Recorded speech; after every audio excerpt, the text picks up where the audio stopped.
Hey, everybody. Welcome to another edition of Taking Your Pitch to the Next Level. It is 3 o'clock where I'm at, 6 o'clock on the East Coast. So that means let's talk about pitching and pitching well. My name is Carlo Gonzalez-Moss. If you haven't joined me before, I'm the CEO of a company called Moranti Media.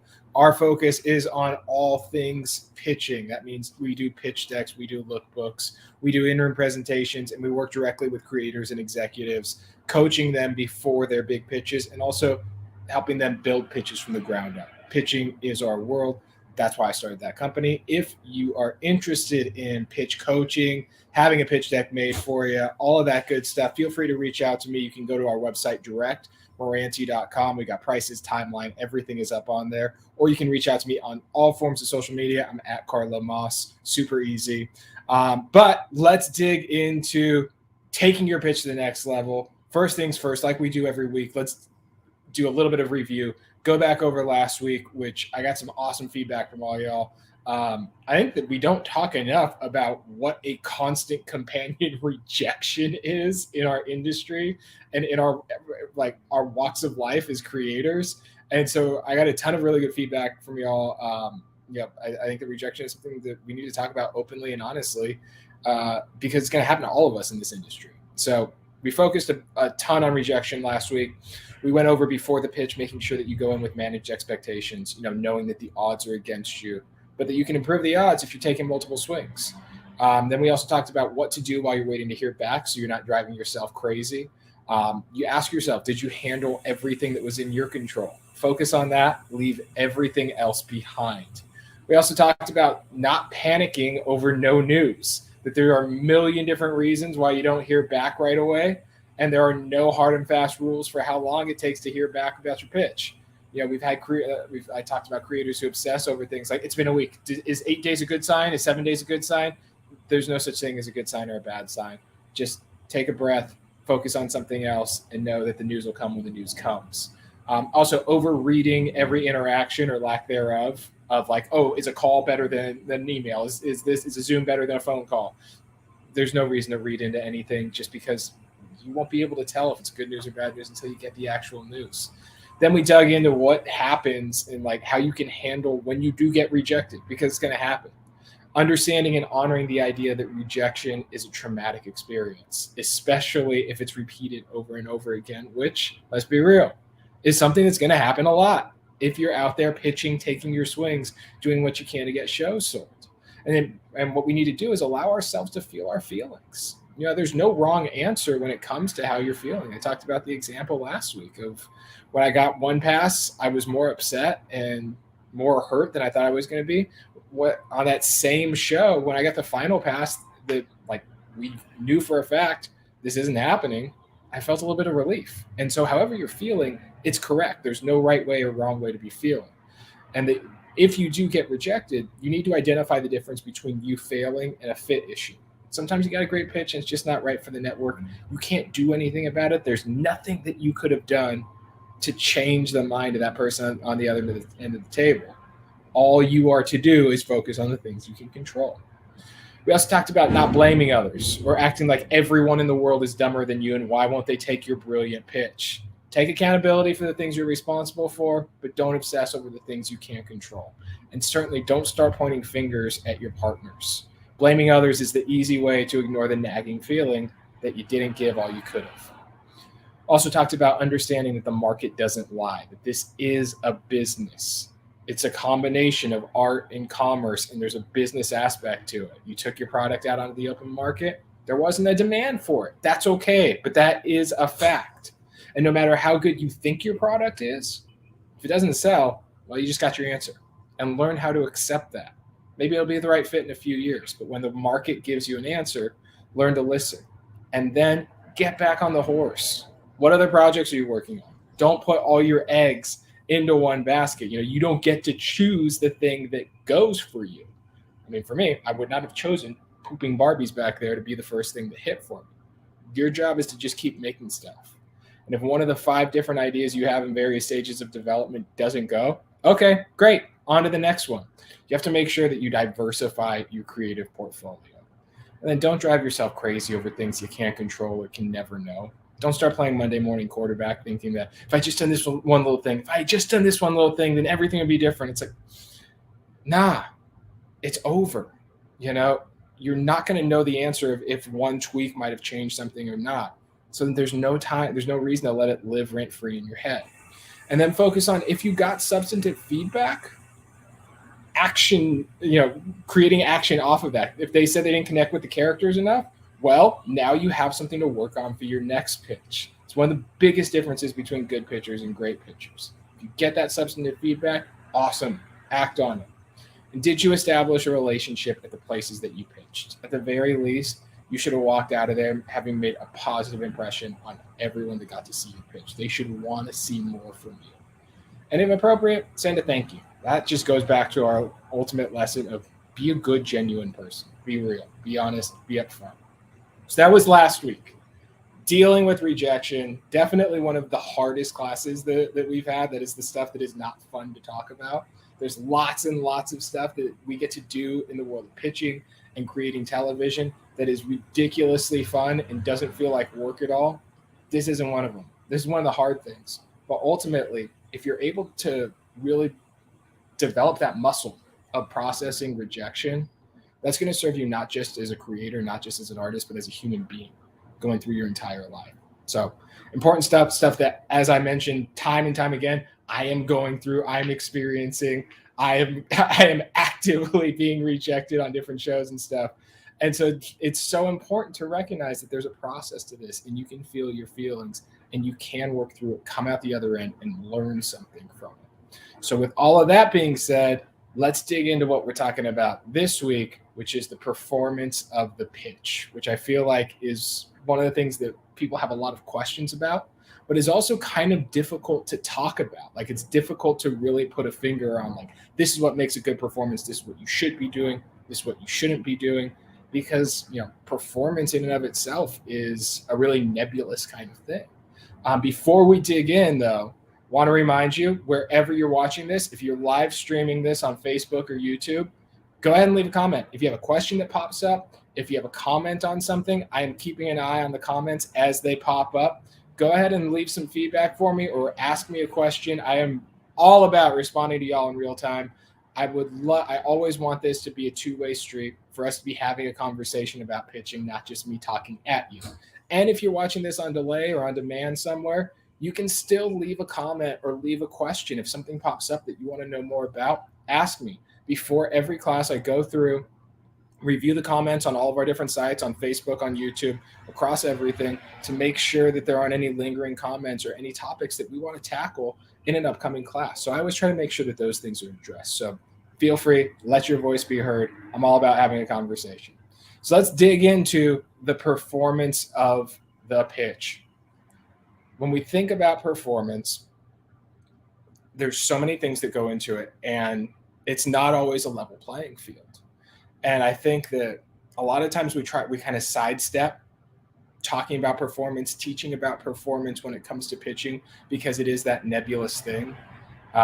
It's a lot of, I know it when I see it, right? I can give notes on the performance of a pitch if there's something specific in your pitch that I can identify that didn't work. If you need to be louder, you need to slow down, you need to do this, this, and this. But giving general stuff, a lot of people don't like to talk about because it's hard to put a pin in it. I remember this back when I was in college, one of my first film classes, the professor had a rule that you could talk about anything in the films that we were watching. You could critique anything except for the acting performance, because there was no proper way to critique or talk about performance like that.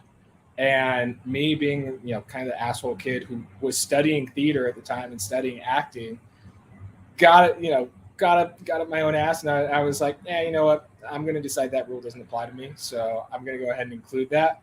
And ultimately, he came back to me and said, everyone except for you is not allowed to talk about performance, because there are identifiable things that we can put our finger on when it comes to performance that differentiates between a good performance and a bad performance. We just need to know what we're looking for, and we need to be able to articulate what differentiates the good from the bad. So that's part of what we're going to dig into. We're going to dig into like the specifics of your eyes, your voice, your head, everything that goes into actually performing this pitch, because it is a performance.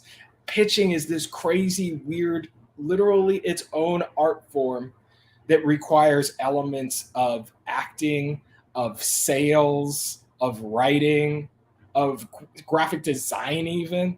It's all over the place. That's part of the reason why I love it so much and why I built a company around it, is because it's this crazy, weird art form that pulls from everything to ultimately create a good, sellable pitch. As I've talked about a lot, I have severe ADHD. So something that goes in like 8 different directions, that's my bag, right? So when we're talking about the performance of the pitch, one thing to understand, no matter how hard I try, I can't make you a good performer.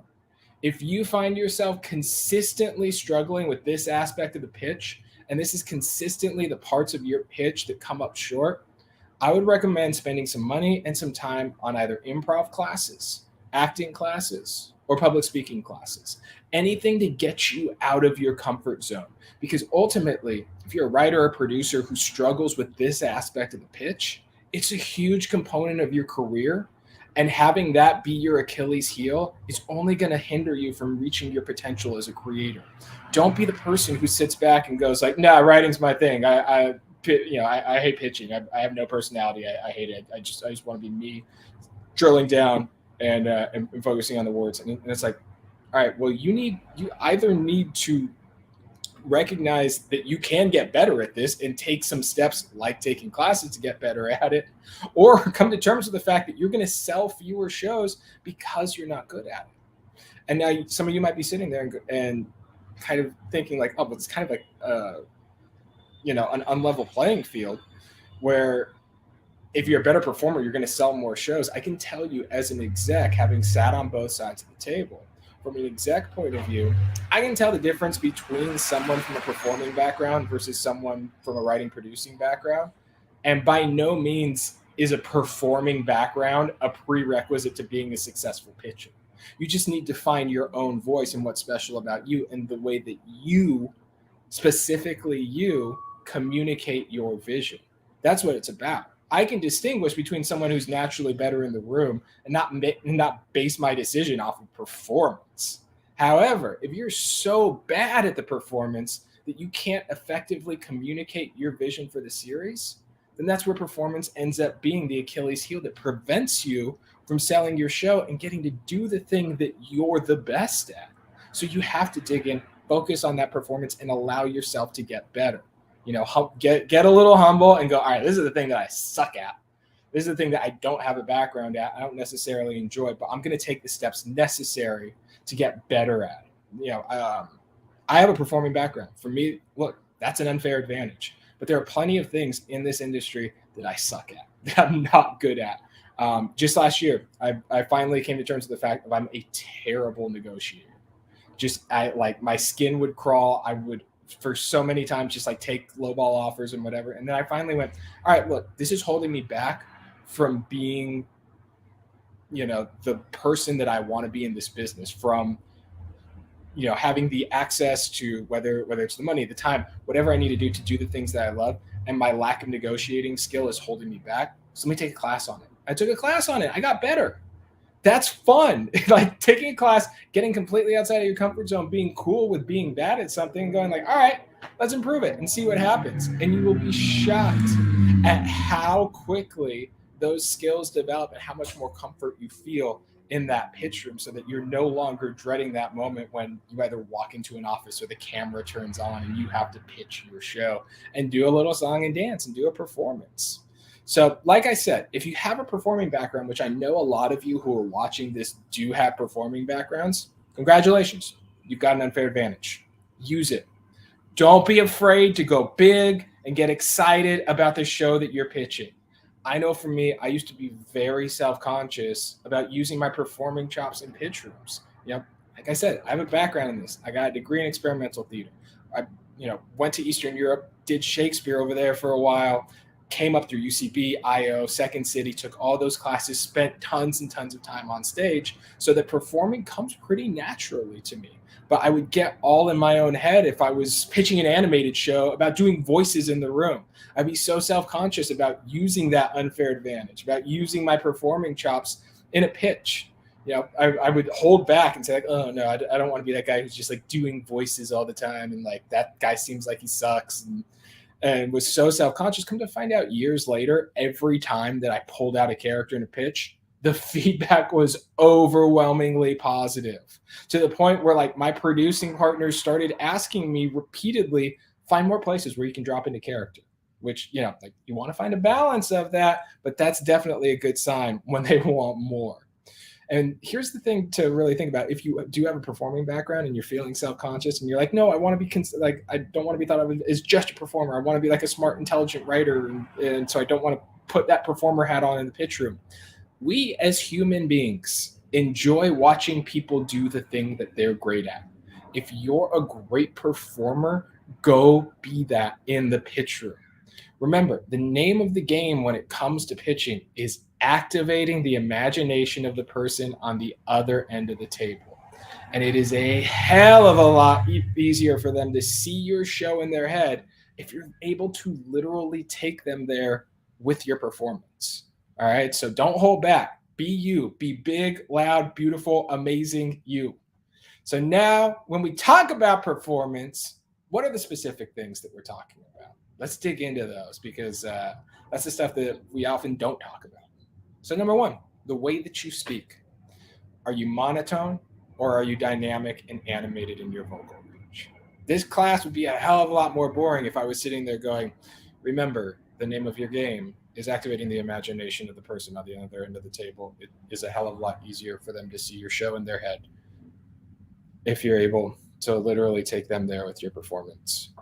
Oh, fuck, I do not want to buy that person's show ever. I do not want to have to work with that person. I want to be engaged. If I'm an exec, I want that person on the other end of the table to be dynamic and animated in their vocal range, going up, going down, speaking quietly, speaking loudly, putting the right emphasis on the right words. If you speak at the same tone for your whole pitch, it's going to be impossible not to tune you out.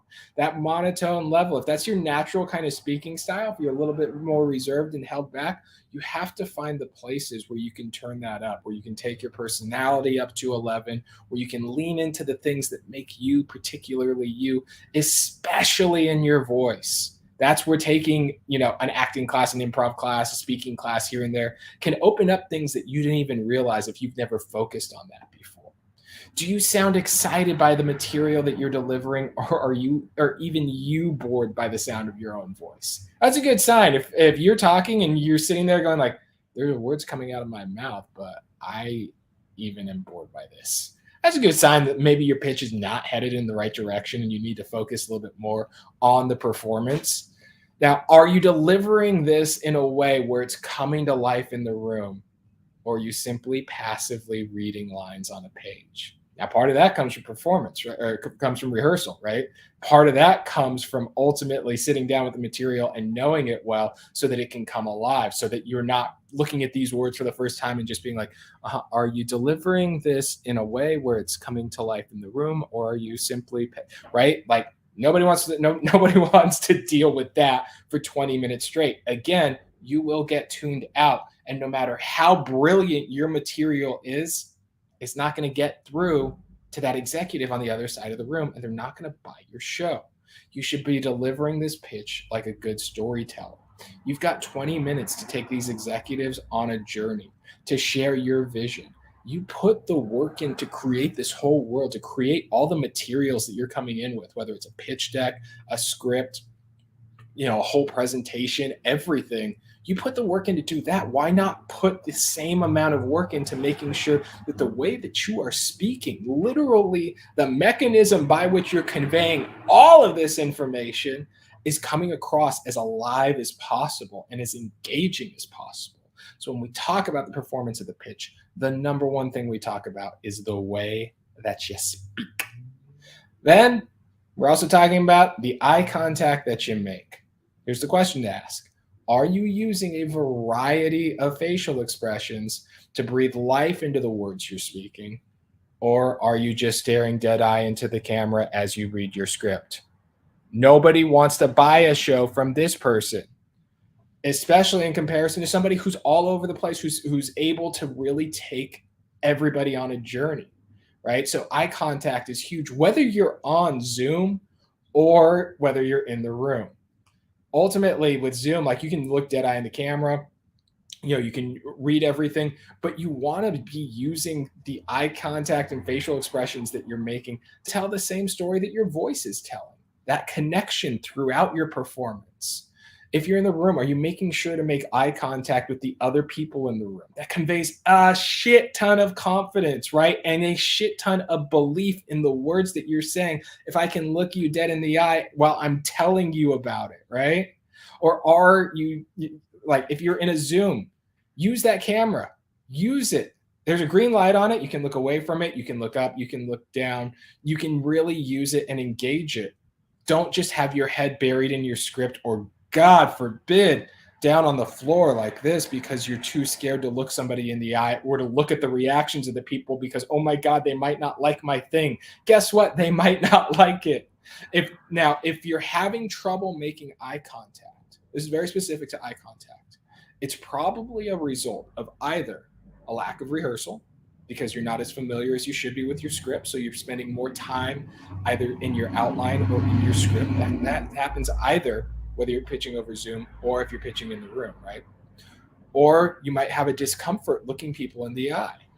Now that could be related to just like general social discomfort. That's not, some people have trouble looking others in the eye. Might be, social discomfort, shyness, or an overall social anxiety, in which case that's something that you need to work on. It may also, like, not to get too scientific here, it may be related to ADHD and autism. When I was diagnosed with ADHD and autism, it connected a lot of dots because the senses that fire when you look somebody in the eye feel much stronger to somebody with my conditions than they do to the average person. And that's why when I was growing up, I would always get told like you need to look people in the eye when you talk to them. And I didn't get diagnosed until I was in my mid 30s. So growing up, I would always have trouble. I would always, be dipping down. And it was only when I started doing theater that my drama teacher worked really hard with me of, here's how you look people in the eye. And it makes so much difference, especially in a pitch room. So if that's something that you've consistently struggled with throughout your life, maybe take some time to identify what it could be. Is it a general social discomfort, or is it something that's related to a larger issue? And that's worth digging into. That's worth exploring, potentially even seeing a doctor about. I can speak from experience. Getting a diagnosis for ADHD and getting on medication made a huge difference in my life. The last thing that, a lack of eye contact might be belying is a lack of belief in yourself and your material. So much so that you can't bear to see others' reaction to it, right? Like we were saying, like, I don't want to look at these people because I can't bear the feeling of them not laughing at a joke that I wrote. That's tough. But ultimately, that's the belief that you have to have in yourself. If I'm going to deliver this joke and then watch you laugh at it because I know it's that good. And if you don't laugh at it, maybe you don't get me, but that's okay because I'm not everybody's cup of tea. So that's eye contact. Then physical mannerisms and posture are another key part of your performance in a pitch. So ask yourself, are you stiff, rigid, uncomfortable? If you're pitching on Zoom, what kind of chair are you using? For me, like I use my dining room chairs because if I use an office chair, given my ADHD, I will swivel all around the place. I'll move all around. I'll be slumping. I'll be going up. I'll be going down. Same if I'm on the couch. So anytime that I take a Zoom meeting, and especially if I take a Zoom pitch, I am in one of these rigid dining room chairs that keeps my posture straight, that keeps me framed in like the perfect center of the actual Zoom frame, all of that good stuff. So are you stiff? Are you rigid? Are you uncomfortable? Get moving, get going around. On the flip side, are you animated? Are you moving around? Are you conveying a sense that you are excited to share this amazing thing that you've created? That should be coming out of you, should be pouring out of you. Are you embodying the story and your excitement for it? You're a storyteller. Take us on that ride with every ounce of you, from your voice to your eyes to your body, your posture, everything. Be within that story. For me, as you can tell, when I'm pitching or when I'm teaching a class, I love counting on my fingers. I love using my hands to display them as a spectrum to say we go from here to here. A lot of times I miss the frame of the camera. Doesn't really matter. I'm just using additional things to create different levels in my pitch performance so that it's not just me talking, so that I'm engaging your sight as well as your ears. Be honest with yourself. Are you comfortable in your own skin, especially in a high pressure situation like a pitch? That's part of where rehearsal comes in, right? Making sure that you're very comfortable with your material so that that's not something that's causing you discomfort, that's making you nervous, it's getting you all up here. You want your shoulders back, you want your shoulders down. You want to be able to move freely so that you can express every ounce of the show that you're pitching in every different way that you can. Also, for those of you who are just joining us, we're running through the performance of the pitch. If you have questions, if you have comments, feel free to leave them here. I'm keeping an eye on them so that we can have a back and forth conversation, as well as sharing with you all of my best practices, the things that I focus on and the things that I work on when I'm getting ready for a pitch. When we're talking about performance, the next thing that we need to focus on is your connection to the material. If you're pitching a comedy, are you setting up your jokes and delivering your punchlines properly? If it's a thriller, are you able to put us in the excitement of the moment where we are freaking dying to see what happens next? Are you embodying every ounce of the show that you're pitching? Are you connected to your material, or does it feel like you're just reading words that somebody else wrote? Do you feel like a human being who's talking to us, who's inviting us into this world that you've created? Or does it kind of feel like you're encased in your own little world and we're not allowed in? Sometimes that can happen a lot if we're focusing a lot on performance and we've got like this whole thing really tightly rehearsed. If somebody asks you a question or you get a laugh where you weren't expecting a laugh and it throws you completely, that's a good sign that you're kind of in your own little world. And you want to be connected to the material while also being connected to the people that you're pitching to, so that you can be nimble, so that you can respond, and so that you can convey a sense of connection to the material that can be shared, that it's not just for you, that you've brought this here and now we're all going to join in on it. And you're going to give me a whole bunch of money so that I can go and make it. Cool? Cool. The next thing that comes when we're talking about the performance of the pitch is your speed of delivery. Let's be real here. This is a fucking nerve-wracking situation. There is a ton on the line for you. And usually, when your nerves go up, so does the speed of your speech. One of my most common notes that I give to my clients is slow down. Not just slow down, though. Slow down by like 25%. And usually the response to that is like a little bit of bewilderment of like, if I slowed my pitch down 25%, it'd be crawling at a snail's pace. Now, one of the reasons why I give that note ultimately is because I know if I say 25, you might slow down 10. And that's where I really need you to be. But also, if you are in that moment, you're in that pitch room. I think we've all experienced this, whether it's been, you're giving a toast at a wedding, public speaking somewhere. We all tend to speed up when our nerves go up, right? It's easy to go faster, and it's way harder to have a sense of how fast you're going, especially if you're in the middle of it and your nerves are firing and you're just going. It can be really difficult to take a breath and just give yourself the space to speak, because ultimately we want to get through our thing as fast as possible, because taking up space is fucking uncomfortable. It's really uncomfortable sitting in a room full of really important execs who you've been preparing for months and just go, all right, I'm here. I can take the time. This is my time. This is my room. I've got this. You guys are going to love this thing. To be able to sit in the confidence of that, whoo, that's powerful. As an exec, if I'm getting pitched by somebody who has the confidence to take their time and to really focus on where they're hitting their lines, really focus on setting up jokes, setting up punchlines, and taking their time to let them land, taking their breath, that's the kind of person I want to work with. That's a pro right there. That's somebody, if I give them a whole bunch of money to go make a show, odds are they're going to handle that with the professionalism that they came in here with, because they are confident in their ability to deliver. It's the most natural thing in the world to want to speed up in a pitch situation. Let's be real. Your nerves are up. You're trying to sound excited. You're trying to sound engaged. Of course, you're going to start going faster. It's really hard to have to balance these two things, right? I want to be excited. I want to be up. I want to be performing. I want to really get you on board with what I'm doing. But also, I need to have the calmness and the peace of mind to speak at a level that you can understand me, and it doesn't belie the nerves that I have bubbling up underneath. Of course, you're going to start racing through everything. Hell, I catch myself doing it all the time in these classes, right? I love to talk fast. Part of it's the ADHD. Part of it is I'm talking here for an hour. It's easy to speed up. I got my nerves up. I'm in front of a bunch of people. But ultimately, if you're able to slow yourself down, you will inevitably sound more connected to your material. You'll sound more authentic, and you'll sound more in control of the situation. If you remember a couple of weeks ago, we talked about one of the responsibilities of a good pitcher is to put the room at ease, to let them know that you've got this, that you're a pro, allowing everybody to feel comfortable. You know, you're almost like the party host as soon as you start talking, right? And it's pretty rare that I ever give the note to someone to speed up, right? Because that's the natural fear that we all have when we get told to slow down, is that we're going to slow down too much. Very rarely, if ever, have I seen someone overcorrect in that way. And if I do, if I give that note of I need you to speed up, I never phrase it as I need you to speed up. It's more that they're a bit disengaged and not as excited about the material, right?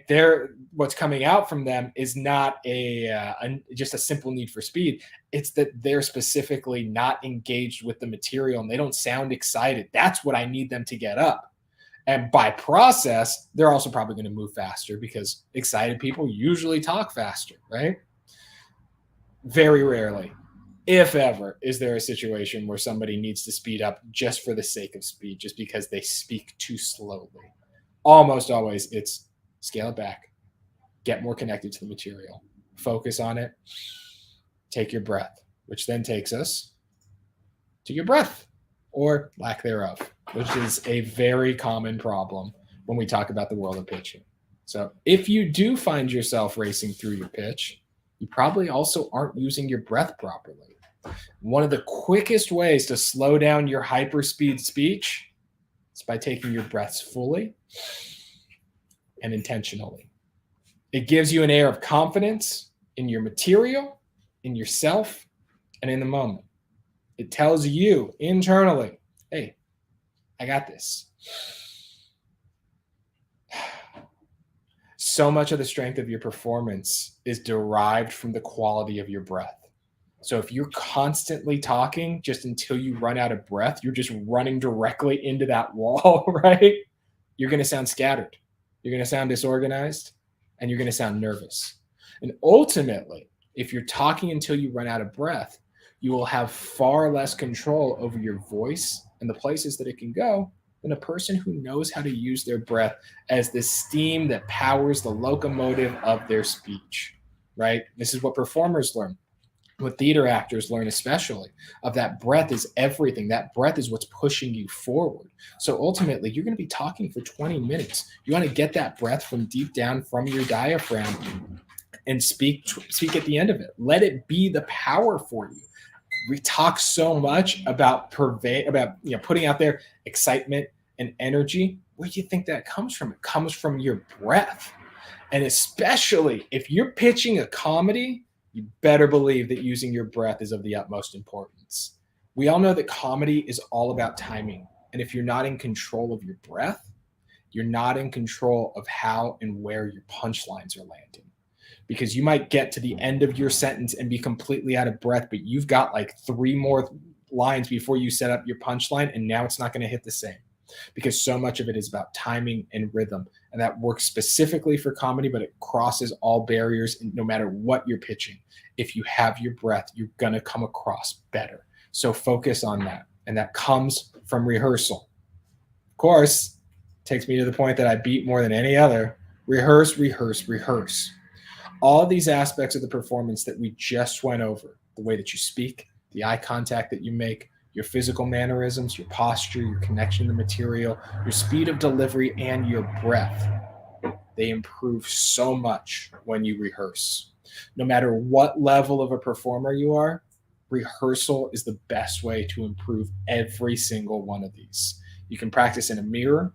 You can record yourself. That's one of the great things about like pitching on Zoom is you can just get on here and just record some runs of you going back and forth on your pitch. And then if you want to talk about nerve-wracking, watching yourself on a Zoom call that you've recorded, that's nerve-wracking and that's hard. But if you can get through that discomfort, you're actually going to learn a ton about yourself.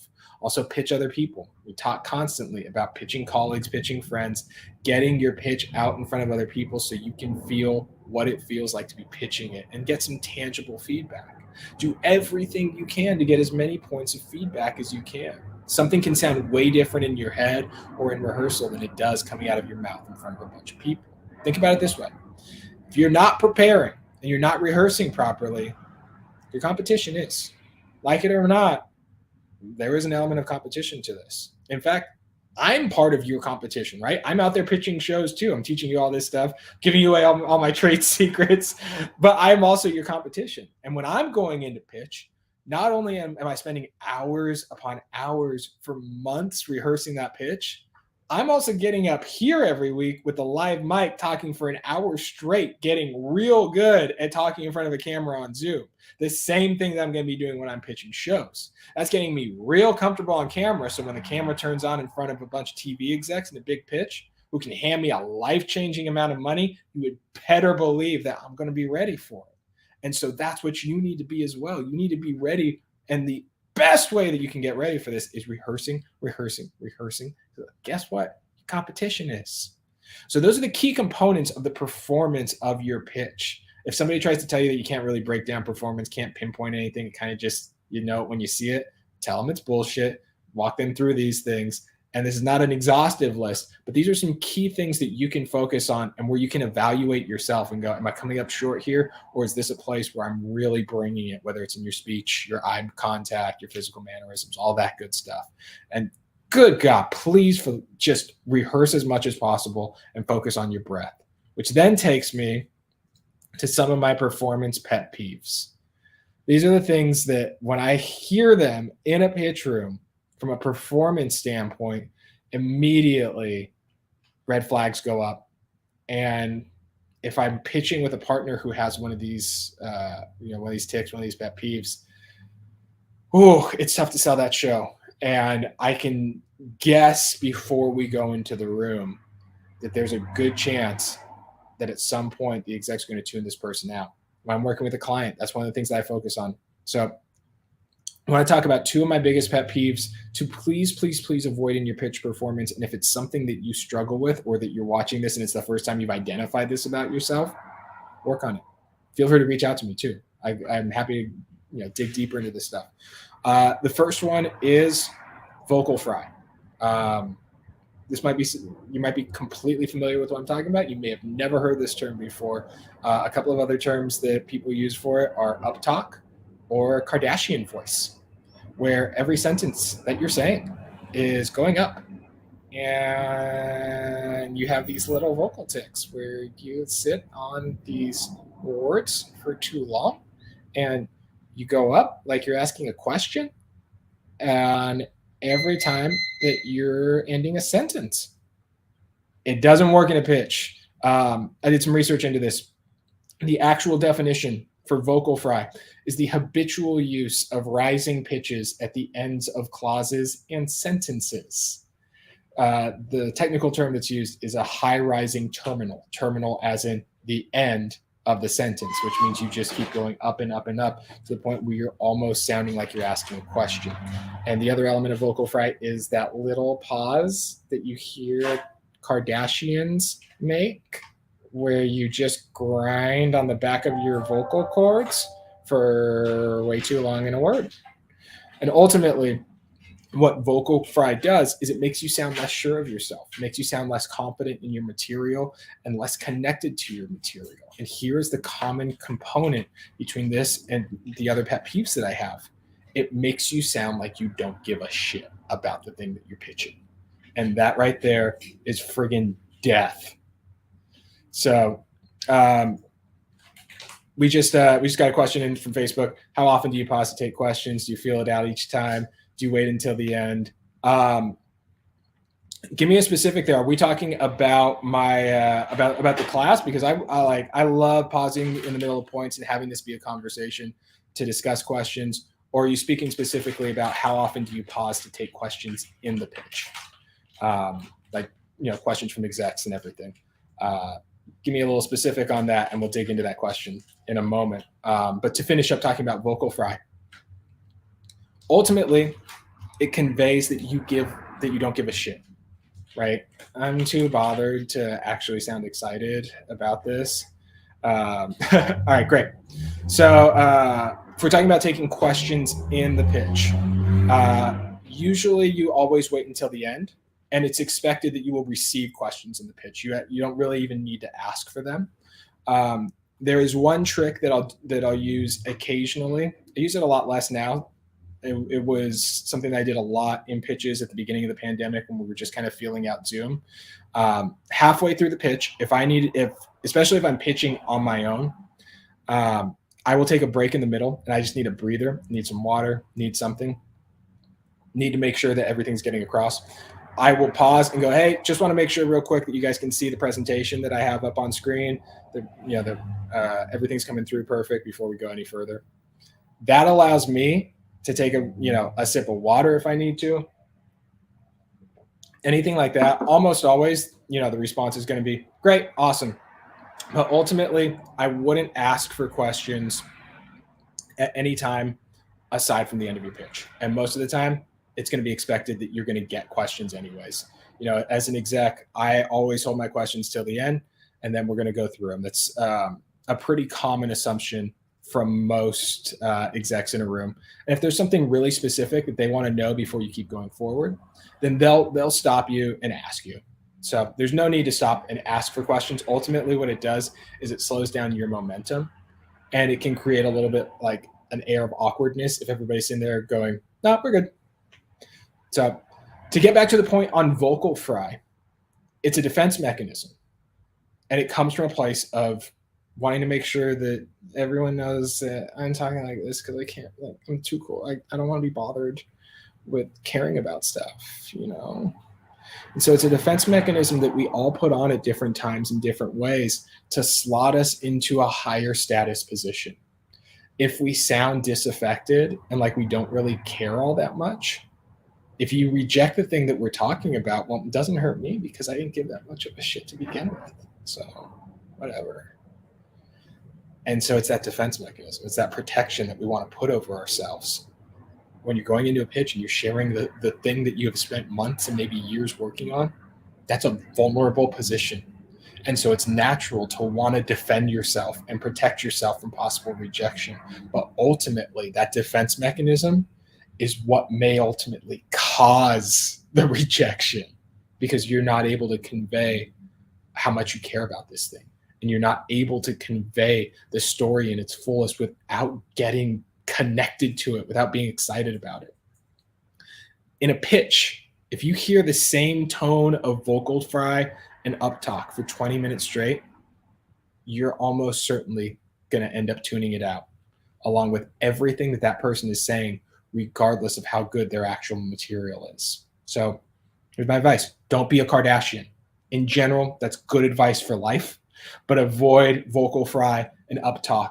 And if you want to learn more about that, one of the things I did in preparing for this class was just going on YouTube and digging into a lot. There's some great videos with a bunch of different professional linguists who study this stuff for a living. It's their passion, who can talk about the specifics of what vocal fry is, where it comes from, where it lives in your throat, and the effects that it can have. So avoid vocal fry. It's one of my biggest pet peeves in performance, but my biggest pet peeve in performance that I rail against is passive voice, or as is more colloquially known, tech bro voice. So this is that type of slower, lower register voice where, in order to make yourself cool and above it all, you speak like you're bored by every word coming out of your mouth. I'm going to repeat that in normal human language so that you don't miss it. It's the type of slower, lower register voice where, in order to make yourself cool and above everything, you speak like you're bored by every word coming out of your own mouth. Like, this is all stuff that we already know. So, like, why are we even talking about it? These are all super basic things that we all understand. I'm just rehashing it for your benefit. Like, I'm a fucking genius, and yeah. And it's also characterized by lots of offhand jargon that's just kind of thrown away, just throwing around words like content and engagement and ideating and taking a beat and circling back. And holy fuck, I want to punch myself in the face right now just hearing all of that stuff. Again, tech bro voice or passive voice is a defense mechanism. The passive voice comes from a place where you're nervous. You want to be accepted by the other people in the room. These are big, important execs. You want them to think you're smart and cool. So you're nervous. You want to be accepted. So you put on this disaffected tone to make sure everyone knows I'm one of you. I get it. This isn't a big deal for me. It's whatever. Yeah. It's the vocal equivalent of walking into a bar with like a leather jacket and sunglasses, right? Like, I'm cool. Trust me. I'm one of you. Don't worry. I remember when I was doing for years, I did a lot of work at the YouTube space. Thanks, YouTube. Gold plaque back there. I would do a lot of work at the YouTube space. I would see it all the time in young creators who like just desperately wanted to be seen as cool and innovative and like they knew everything. And in their subconscious, it's this mindset of, well, if nothing impresses me, then I must be a very impressive person. What's up? But it comes off like so inauthentic and frankly off-putting. Remember, you're also auditioning to work with these people for potentially years, and dealing with that voice and that attitude for any length of time is going to be fucking exhausting and excruciating. So you have to avoid that voice. And if that's something that you find yourself doing naturally, figure out, is that a defense mechanism coming up? Just like vocal fry, passive voice demonstrates a fundamental disconnection with your material. You might think that it makes you sound like you know everything and that you know all that needs to go into a show, and just like we're thinking the format's going to be like a 22 plus 15 and blah blah blah blah. It ultimately represents a disconnection that you have with material, not a sign that you know the material better than anybody else. And here's the worst part about passive voice in a pitch that I hit over and over again. If you don't sound excited about your project, how in the hell do you expect me to get excited about? If you're sitting there being like, yeah, it's whatever, I just came up with this idea, it's fucking brilliant, whatever. How am I on the other side of the table supposed to be like, yeah, that sounds awesome, I want to be a part of that? Guy who can't bother to open his eyes through the entirety of this pitch and sounds like he's bored by the sound of his own voice? How am I supposed to get on board with that? Instead, I want a creator who's coming in engaged, who's excited about the thing they put years and months and sweat and hard work into. That's the person I want to work with, not the guy who's above it all. That guy sucks. Now, those aren't the only vocal tics that might pop up in the pitch. We all have rhythms, routines, and go-tos that characterize our particular way of speaking.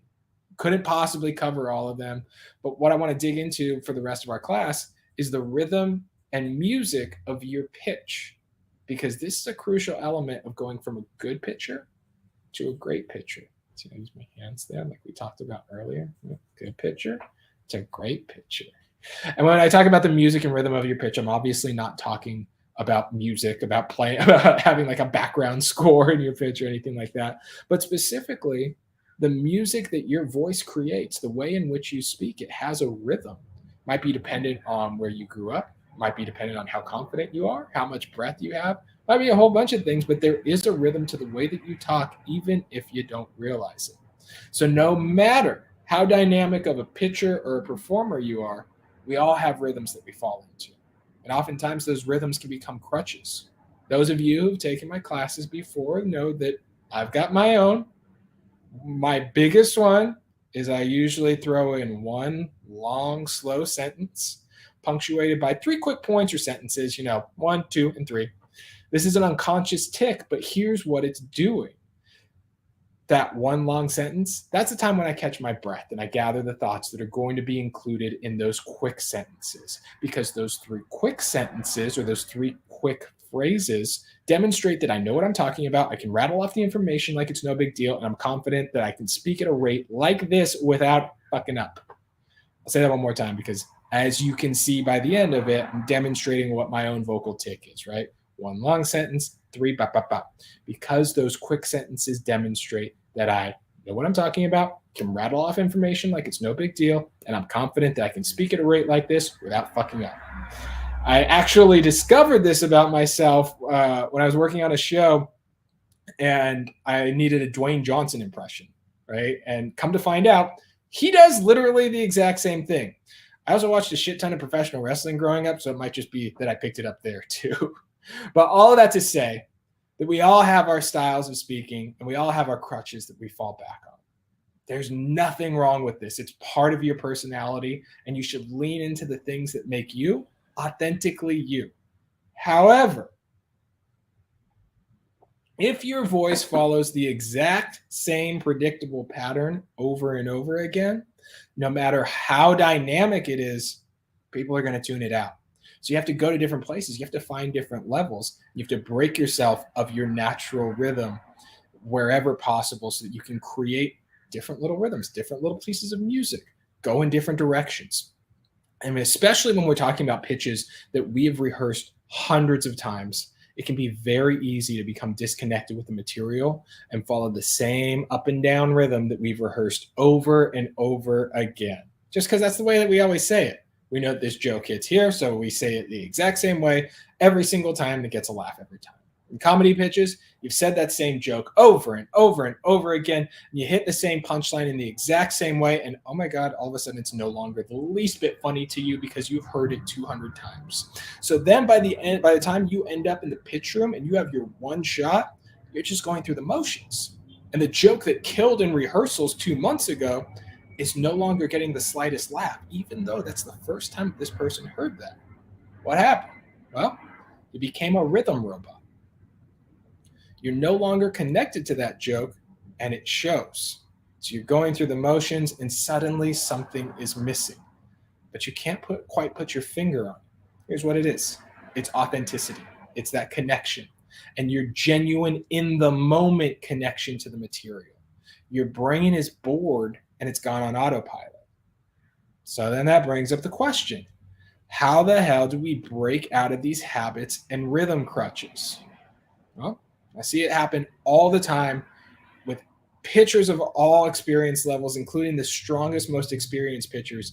And what's interesting is it almost always happens at the same time in the pitch cycle. Usually it's the week before they have their first big pitch. So what I like to do when I'm coaching or I'm producing, in their last or maybe second to last rehearsal, I'll prepare a couple of exercises that are going to help them take themselves less seriously and break out of any ingrained habits that might have developed over the rehearsal process. I'm going to walk you through 3 of them.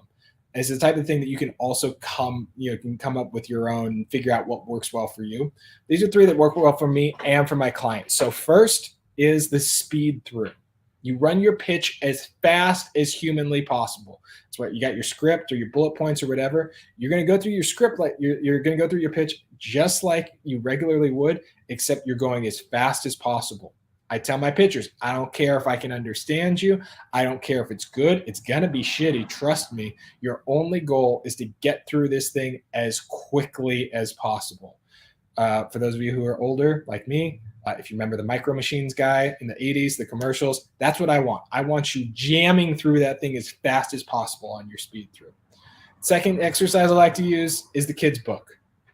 We run through the pitch as if we're delivering it to a group of kindergartners on a big, bright story rug in their classroom.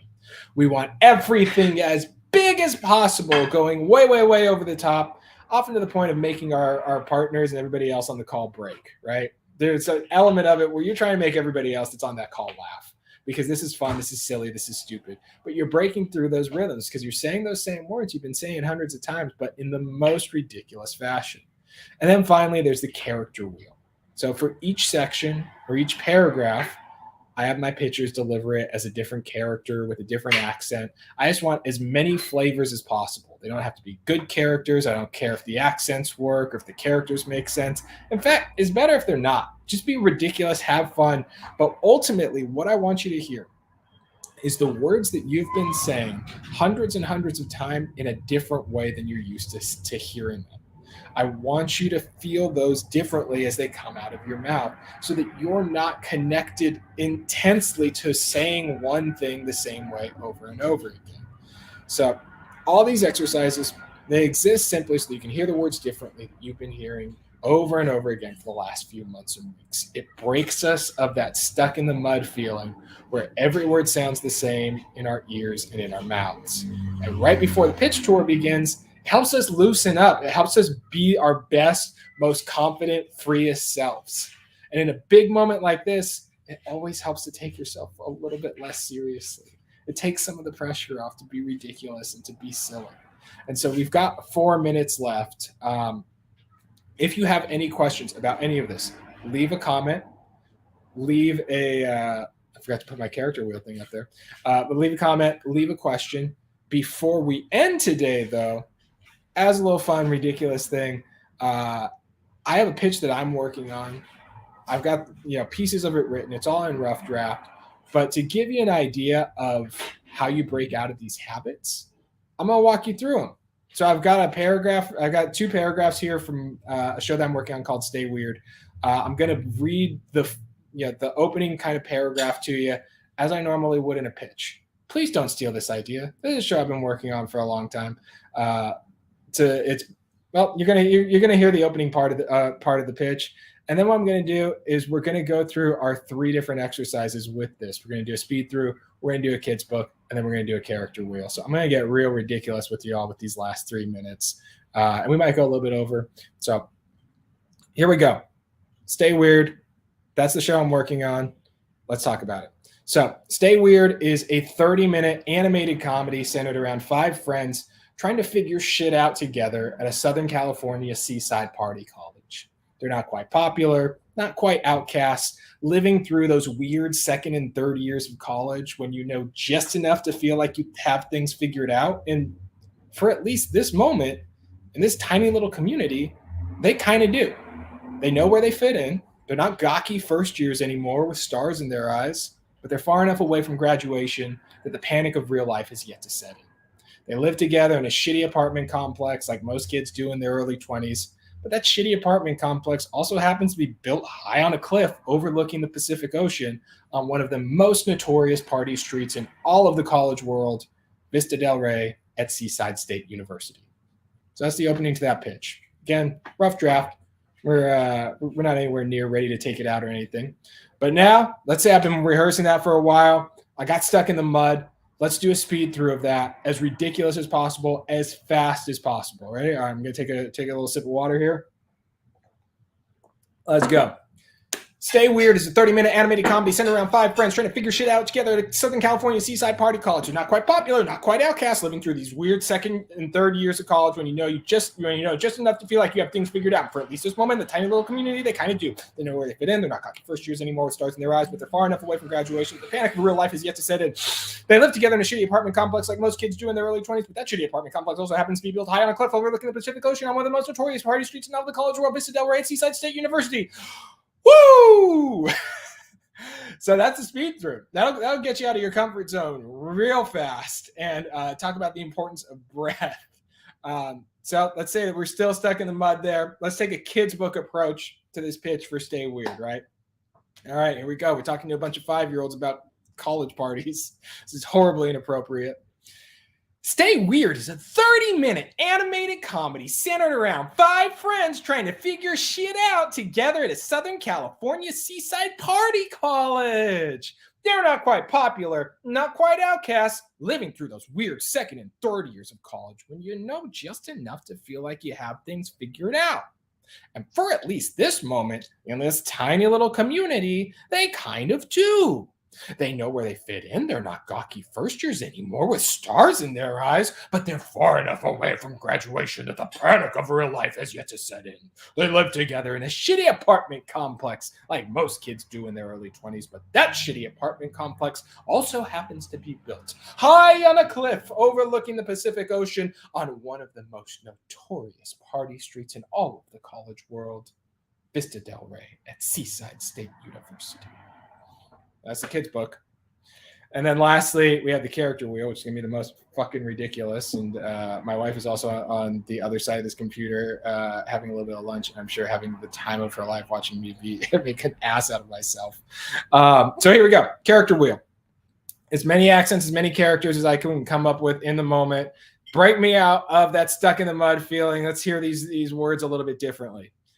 I'll Stay Weird is a 30-minute animated comedy centered around 5 friends trying to figure shit out together at a Southern California seaside party college. They're not quite popular, not quite outcast, living through those weird second and third years of college when you know just enough to feel like you have things figured out. And for at least this moment, in this tiny little community, well, they kind of do. They know where they fit in. They're not ducky first years anymore with stars in their eyes. But they are far enough away from graduation that the panic of real life is yet to set in. They live together in a shitty apartment complex, like most kids do in their early 20s. But that shitty apartment complex also happens to be like high on a cliff overlooking the Pacific Ocean on one of the most notorious party streets in all of the college world, Vista Del Rey, Seaside State University. Blah! So I've officially made a complete ass out of myself. I can confidently say I'm taking myself much less seriously. I hope that y'all enjoyed that and gives you a sense of like if you're getting ready for your pitch and you feel like it's hit that point where you're stuck in the mud, you can break through it and you can have fun with it. One of my favorite things to do is use your creativity for good. You are creative beings. You are making stories, pitching TV shows. Use your creativity to come up with little exercises like that where you can break yourself out of your comfort zone. That shit's fun. So that brings us to the end of our class. We've actually gone a couple of minutes over because I had to indulge myself in that way. But if you have questions for me, feel free to leave a comment on this video wherever you're watching it. Feel free to leave a question.